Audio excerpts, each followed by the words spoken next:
प्रणाम माता। तो तुम कुंभकर्ण और कर्कटी का प्रेमालाप देखकर आ रहे हो। क्या तुम भी देवराज इंद्र के विचारों से सहमत हो? नारायण नारायण, क्षमा करे परमपिता, परंतु क्या करूं? हमारे प्रिय देवराज के विचार व्यक्तिगत स्वार्थ से ऊपर उठ ही नहीं सकते। कुंभकर्ण और कर्कटी का प्रेमालाप देखते ही हमारे देवराज के हृदय पर सांप लौटने लगे। क्या कहूं? परंतु राक्षस और असुर जातियां मनुष्य और देवताओं के समान प्रेम नहीं करती। देवी सरस्वती, कुंभकर्ण और रावण अपने कर्मों से राक्षस अवश्य हैं, परंतु जन्म और धर्म से विशुद्ध ब्राह्मण और मानव हैं। उनके भीतर सप्तर्षियों में से एक ऋषिवर पौलस्त्य का रक्त है। नारायण नारायण, परमपिता, इतने श्रेष्ठ कुल में जन्मा मानव, वो भी ब्राह्मण, क्या ऐसे क्रूरता के भयानक काम कर सकता है? अभिमान और अहंकार मनुष्य के विवेक को हर लेता है नारद। रावण ने जो कुछ भी किया वो अपने अभिमान और अहंकार को संतुष्ट करने के लिए ही किया है। क्षमा करें ब्रह्मदेव, लंकेश्वर रावण के इस अभिमान और अहंकार के पीछे कहीं आपका वरदान प्रभावी तो नहीं है? तुम्हारा प्रश्न सत्य है। यह सच है कि रावण ने मेरे वरदान का दुरुपयोग किया है। वो मेरे वरदान की आड़ में एक के बाद एक विजयशी प्राप्त करता गया, परंतु उसे यह सोचने का अवसर कभी नहीं मिला कि विजय उसके पुरुषार्थ की नहीं अपितु मेरे वरदान की है। परंतु परमपिता, आपने रावण को कभी इस सत्य का आभास कराने का प्रयास क्यों नहीं किया? प्रयास करने से भी कोई लाभ नहीं होता नारद। रावण के मन में बात दृढ़ता से बैठ चुकी है कि उसकी विजय उसके पुरुषार्थ का परिणाम है। परंतु परमपिता, कुंभकर्ण और कर्कटी के मध्य जन्मे इस प्रेम का परिणाम क्या होगा? जब लंका पर पराजय और नष्ट होने के बादल मंडरा रहे हों, तब कुंभकर्ण और कर्कटी का प्रेम सफल होगा। और क्या इस प्रेम का परिणाम देखने के लिए रावण और कुंभकर्ण जीवित बचेंगे? हम तुम्हारे पहले प्रश्न का उत्तर तो दे सकते हैं देवी, परंतु तुम्हारे दूसरे प्रश्न का उत्तर देकर हम भविष्य में हस्तक्षेप नहीं करना चाहते। कुंभकर्ण और कर्कटी का प्रेम केवल प्रेम ही नहीं रहेगा। राक्षसी परंपरा के अनुसार उन दोनों का विवाह भी होगा और रावण को भल्ला तक की सेना भी प्राप्त होगी। नारायण नारायण, परमपिता, लंकेश्वर रावण को महाराज भल्ला तक की सेना का साथ मिल जाने से श्री राम रावण युद्ध पर क्या प्रभाव पड़ेगा? दोनों सेनाओं के बीच भीषण युद्ध होगा। हम इस समय इससे अधिक कुछ नहीं कह सकते, और इससे अधिक तुम्हें जानने की आवश्यकता भी नहीं है नारद।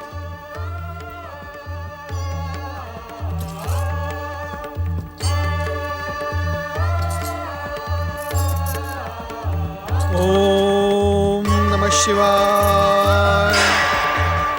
सच जगदम्बरी, उनके विषय में जो कुछ भी सुना था वे उससे अधिक महान एवं सरल हैं। उनकी जितनी प्रशंसा की जाए उतनी कम है। सच कहती हो राजकुमारी, उनको देखकर ये अनुमान लगाना कठिन है कि ये वही कुंभकर्ण हैं जिनके पराक्रम से सारा संसार कांपता है। एक बात पूछूं राजकुमारी? पूछो ना। आज उनके विषय में ढेर सारी बातें करने को मन कर रहा है। क्या आपने उनसे लज्जाती क्यों हो? यही पूछना चाहती हो ना कि मैंने उनके समक्ष प्रेम का प्रस्ताव रखा कि नहीं? मैंने उनके समक्ष केवल प्रेम का प्रस्ताव ही नहीं रखा, मैंने तो स्वयं को उनके चरणों में समर्पित कर दिया है, और उन्होंने भी मेरे निवेदन को स्वीकार कर लिया है। आज तो मेरा मन मयूर की भांति नाच रहा है। किंतु क्या हुआ राजकुमारी? एकाएक आप गंभीर क्यों हो गई? क्या महाराज कुंभकर्ण ने आपके सामने कोई ऐसा प्रस्ताव रखा है जिसे स्वीकार करने में कठिनाई हो? नहीं रक्तांबरी, वे तो प्रेम की मूरत है। प्रेम में दांव रखने वाले प्रेमी नहीं, छलिया एवं दुष्ट होते हैं। वे ऐसे नहीं हैं। उन पर तो संदेह करना मूर्खता है। तो फिर आपकी गंभीरता का कारण? उनके भाई रावण, लंकेश्वर के व्यवहार ने मुझे खिन्न कर दिया है। मैं तो सोच भी नहीं सकती महाराज कुंभकर्ण जैसे सरल एवं सज्जन पुरुष के सगे भाई इतने कठोर एवं क्रूर हो सकते हैं। जी राजकुमारी, वो क्रूर और कठोर होने के साथ साथ अहंकारी और अभिमानी भी है। यदि अतिथि सम्मान की मर्यादा आड़े ना आई होती तो मैं इस बात का उचित उत्तर अवश्य देती। पर राजकुमारी, मुझे तो एक दूसरा भय सता रहा है। मुझे लगता है लंकेश्वर आपके और महाराज कुंभकर्ण के बीच पनपे प्रेम को सफल नहीं होने देंगे। प्रेम इस संसार का शाश्वत सत्य है। सच्चा प्रेम कभी असफल नहीं हो सकता। फिर भी इससे पहले कि ऐसी स्थिति आए, मुझे पिताश्री को सावधान करना चाहिए।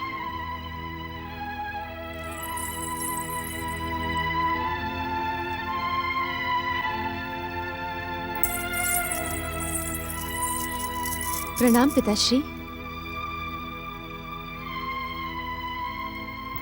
आओ राजकुमारी आओ। इस समय तुम्हें यहां देखकर हमारा मन प्रसन्न हो गया। किंतु राजकुमारी, आज दिन भर तुम्हें हमारी सुध ही न रही। नहीं पिताश्री, ऐसी तो कोई बात नहीं। ऐसा ही है पुत्री, ऐसा ही है। हम अपनी पुत्री के स्वभाव को भली भांति जानते हैं। पिताश्री, मैं आपसे कुछ कहना चाहती हूँ। तुम्हारी बात सुनने से पहले हम भी तुमसे कुछ पूछना चाहते हैं। पुत्री, क्या महाराज कुंभकर्ण से तुम्हें भेंट का अवसर मिला?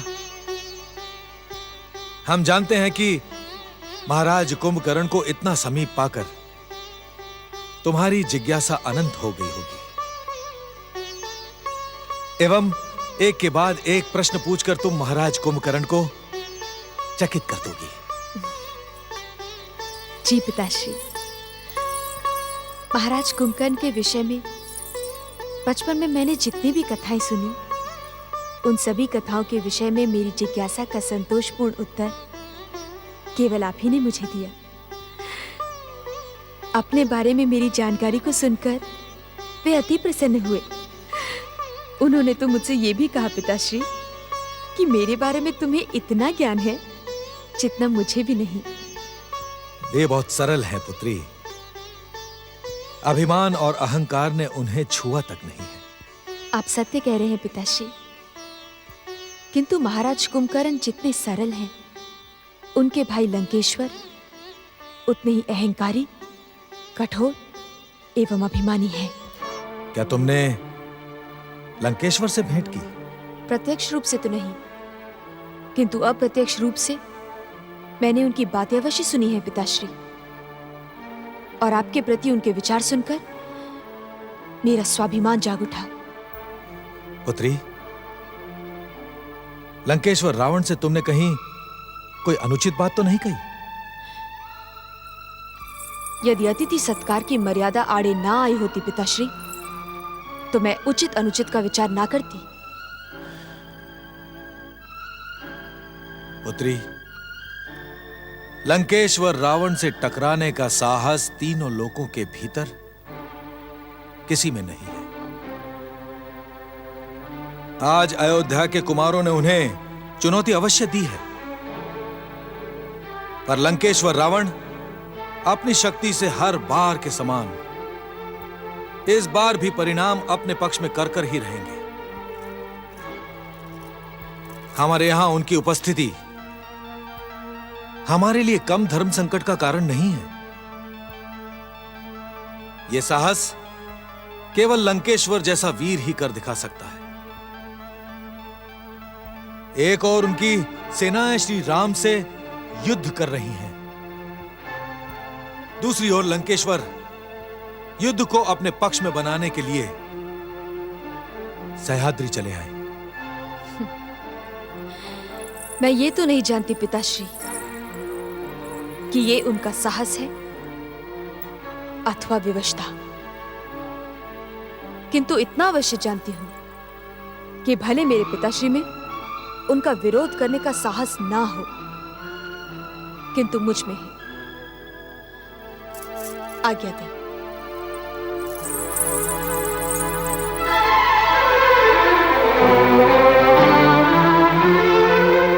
दैत्यराज भल्लातक, जब आपने स्वयं ही अनुमान लगा लिया है कि हमारे यहां आने का उद्देश्य आपसे सैनिक सहायता प्राप्त करने का है, तो फिर और अधिक कुछ कहना व्यर्थ है।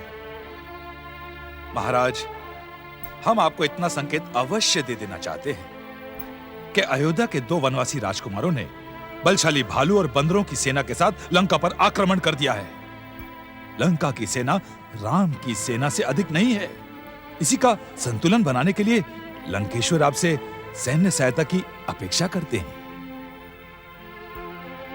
इस समय संसार के हर असुर, दैत्य और राक्षस का यह कर्तव्य है कि वो हमारी सहायता करे, शत्रु को ध्वस्त और नष्ट भ्रष्ट करने में हमें सहयोग दे, जिससे असुर, दैत्य और राक्षस जाति की कीर्ति का ध्वज सदा विजयश्री के साथ लहराता रहे।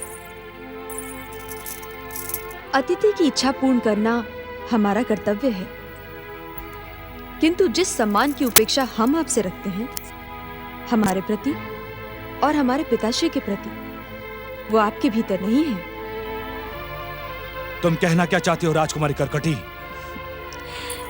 मैं कहना नहीं चाहती, केवल याद दिलाना चाहती हूँ। कल संध्या काल अपने भाई कुंभकर्ण के साथ आपने मेरे पिताश्री के विषय में जो कुछ भी कहा, हमसे सैन्य सहायता मांगने से पहले आपको उस बात पर खेद प्रकट करना चाहिए। पुत्र कर्कटी, ऐसा क्या कह दिया लंकेश्वर ने? ये तो आप इन्हीं से पूछे पिताश्री। उसके पश्चात ही सहायता का निर्णय लीजिएगा।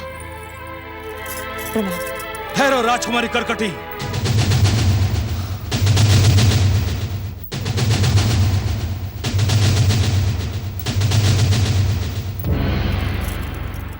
इस प्रकार प्रश्न उठाकर और हमें आरोपित करके तुम्हें इस मंत्रणा कक्ष से जाने का कोई अधिकार नहीं है। तुम्हें हमारी बात भी सुननी होगी और सुनकर हमारी बात पर संतुष्ट भी होना होगा। यदि आपकी बात संतुष्ट करने योग्य होगी तो हम अवश्य संतुष्ट होंगे। लंकेश्वर, तुम्हारी ये उत्तेजना हमारे लिए घातक हो सकती है। मामा श्री, इस मंत्रणा में अब आपकी सहायता की कोई आवश्यकता नहीं। जब आप लंकेश्वर के मनोभावों को नहीं पहचान सके तो आपको लंकेश्वर का साथ देने का कोई अधिकार नहीं। जाइए, अतिथि कक्ष में विश्राम कीजिए। जाइए। जो आ गया लंकेश्वर।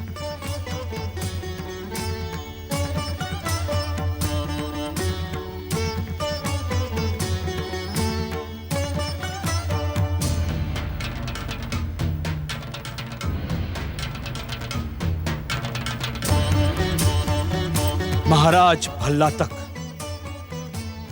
आपकी पुत्री की तेजस्विता और दृढ़ता से हम प्रसन्न हुए।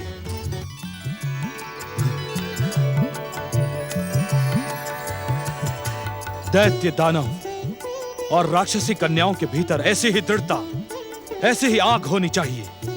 आप नहीं जानते महाराज भल्लातक, जो दृढ़ता आज राजकुमारी कर्कटी ने दिखाई है, वही दृढ़ता, वही स्वाभिमान लंकेश्वर रावण ने सदा सदा अपनी माता केकसी के भीतर अनुभव किया है। हम प्रसन्न हुए राजकुमारी कर्कटी। आपकी बात सुनकर हम धन्य हुए लंकेश्वर। किंतु अभी हमारी बात पूरी नहीं हुई महाराज।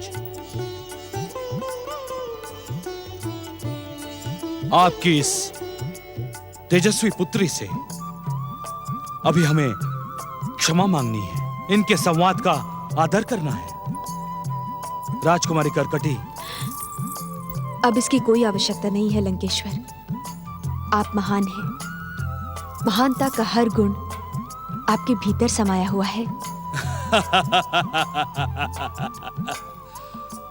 इसका कारण है हमारी मां के संस्कार। राजकुमारी कर्कटी, आज केवल तीनों लोगों के स्वामी लंकेश्वर को ही नहीं, भविष्य को भी तुमसे कई अपेक्षाएं हैं। तुम्हें भी राक्षस माता केकसी के समान वीर और विजयी राक्षस पुत्रों को जन्म देना होगा। बचपन से ही उनके भीतर राक्षस जाति का गौरव और गौरवशाली इतिहास कूट कूट कर भरना होगा। ऐसा ही होगा। लंकेश्वर का आशीर्वाद व्यर्थ नहीं जाएगा और ना ही भविष्य की अपेक्षा। अब मुझे आज्ञा दें।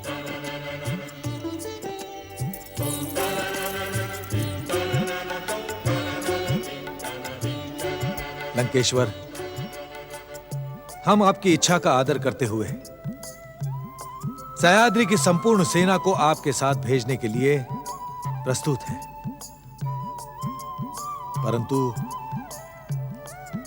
उससे पहले हमारी एक चिंता का निवारण आवश्यक है। चिंता? कैसी चिंता दैत्यराज भल्ला तक? इस चिंता का संबंध ना तो आपके प्रस्ताव से है और ना ही हमारी सहमति से। फिर? लंकेश्वर, हमारी चिंता दूसरे प्रकार की है। इसे आप व्यक्तिगत भी कह सकते हैं। यदि आप हमें कुछ समय दें तो हम आपको अपनी चिंता का कारण बताकर समाधान प्राप्त कर लेंगे।